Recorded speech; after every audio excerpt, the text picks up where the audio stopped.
प्यारे साथियों नमस्कार। उम्मीद करता हूँ आप लोग सब अच्छे होंगे। आज इस लेक्चर में उत्तराखंड पीसीएस को ध्यान में रखते हुए हम लोग क्लासेस ले रहे हैं और उत्तराखंड करंट अफेयर हम लोग डिस्कस कर रहे हैं और करंट अफेयर की दूसरी क्लास है।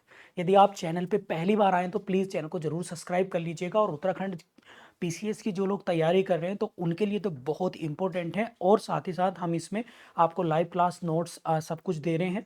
जो बच्चे उत्तराखंड पीसीएस की तैयारी कर रहे हैं, अगर आप चाहें तो हमारे उत्तराखंड पीसीएस प्रीलिम्स बैच को ज्वाइन कर सकते हैं। और उत्तराखंड प्रीलिम्स बैच ज्वाइन करने के लिए अभी आपको डाउनलोड करना पड़ेगा टारगेट फॉर आईक्यू ऐप, और इस नंबर पर व्हाट्सएप या कॉल करके भी आप लोग क्वेरी ले सकते हैं। ठीक है, तो चलिए सबसे पहला टॉपिक है उत्तराखंड में 18 स्थानों के नाम बदले गए हैं।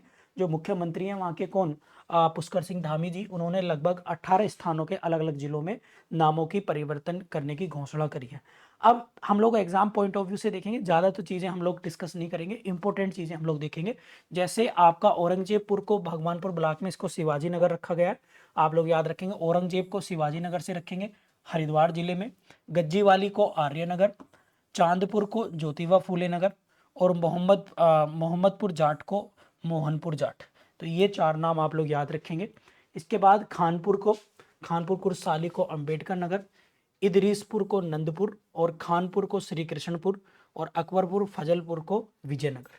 तो ये आप लोग हरिद्वार जिले का याद रखेंगे। देहरादून में मियाँवाला रामजीवाला, पीरवाला केसरी नगर, चांदपुर खुर्द को पृथ्वीराज नगर, और अब्दुलपुर को दक्ष नगर। नैनीताल में नवाबी रोड को अटल मार्ग, इसको इंपोर्टेंट कर लेंगे। नवाबी मार्ग को क्या कर दिया, नवाबी रोड को अब अटल मार्ग। ठीक है, और पनचक्की से आईआईटी रोड को गुरु गोवलकर मार्ग, ये आप लोग।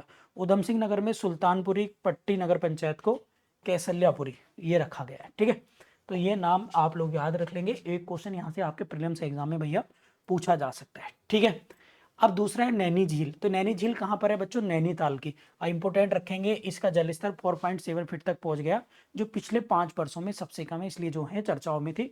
बाकी इस पर और कुछ मत पढ़िए, मैं आपको बता दूंगा। नैनी झील सर्वाधिक गहराई जो है 89 फीट है, और इसका गेज स्तर जो है वो 12 फीट का है, ये आप लोग याद रखिए। और ये जो उत्तराखंड जल संस्थान नैनीताल को पेयजल आपूर्ति के लिए प्रतिदिन 10 मिलियन लीटर पानी जो है देता है। नैनीताल की झील के बारे में हम लोग इसमें पढ़ रहे हैं। ठीक है, बहुत सारे लोग इस पे जाते हैं। ठीक है, और अंग्रेजी व्यापारी पी बैरेन ने 19वीं शताब्दी के मध्य में इसकी खोज की थी, ये आप लोग याद रखिए। और ये अभी भी और पहले से नैनीताल एक जो है टूरिस्ट अट्रैक्शन जो है हिल स्टेशन है। और ये नैनी झील जो नैनीताल की 7 पहाड़ियों से जो है वो ये घिरा है, और मैंगो की शेप में या मनुष्य के जो गुर्दा होता है उसकी फॉर्मेट में आप लोग इसको देख सकते हैं। ठीक है, अब आगे बढ़ते हैं, आगे देखते हैं। अगला टॉपिक है बच्चों, क्या उत्तराखंड में मदरसे फिर से खुलेंगे। उत्तराखंड में जो है उत्तराखंड हाई कोर्ट ने सरकार को एक मदरसे खोलने का आदेश दिया था, जिसमें अधिकारियों को कथित तौर पर अवैध रूप से संचालित करने के लिए बंद कर दिया गया था, जबकि ये संस्था राज्य सरकार की अनुमति के बिना इस्लाम को कोई रहनुमाई नहीं कर रही थी। तो ऐसा कुछ स्टेटमेंट आया था, उत्तराखंड में मदरसों पर बैन लग गया था, सरकार ने बंद कर दिए थे उत्तराखंड के। लेकिन अब फिर से उत्तराखंड मदरसे फिर से खुलेंगे, ऐसा नैनीताल हाईकोर्ट ने कहा है। तो ये आप लोग जो है याद रखेंगे। और कितने को करा था, 136 से अधिक मदरसों को राज्य सरकार ने मना कर दिया था कि बिना मान्यता के ये संचालन नहीं कर रहे थे। ठीक है, और साथ में सरकार ने इनका जो फाइनेंशियल स्टेटमेंट है उनको चेक करने की बात की थी।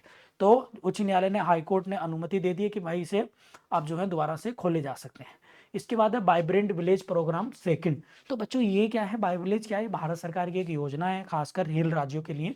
ऐसे राज्य जो पहाड़ी क्षेत्र या सीमावर्ती राज्य हैं वहां पर कुछ बेसिक इंफ्रास्ट्रक्चर मजबूत हो, बेसिक सुविधाएं वहां पर रहे, जैसे रोड, स्कूल और कनेक्टिविटी बेहतर हो, उसके लिए। तो आप लोग जो है याद रखेंगे, this is the very very important. और विकसित भारत जो 2047 का लक्ष्य पूरे करने के लिए ये योजना भी काफी इंपॉर्टेंट है। तो इसमें 6,839 करोड़ रुपए खर्च हुए, और इसकी अवधि 28 से 29 तक इसको पूरा करना है, ये आप लोग याद रखेंगे। और इसमें अरुणाचल प्रदेश, असम, बिहार, गुजरात, जम्मू कश्मीर, लद्दाख, मणिपुर, मेघालय, मिजोरम, नागालैंड, पंजाब, राजस्थान, सिक्किम, त्रिपुरा, उत्तराखंड, उत्तर प्रदेश, पश्चिम बंगाल राज्य जो है इसमें बच्चों शामिल हैं, ये आप लोग जो है याद रखेंगे। ठीक है, तो ये था हमारा उत्तराखंड से रिलेटेड करंट अफेयर का दूसरा लेक्चर, और बहुत इंपॉर्टेंट है। यहाँ से एक दो टॉपिक आप लोगों के कमेंट आएगा ही आएगा।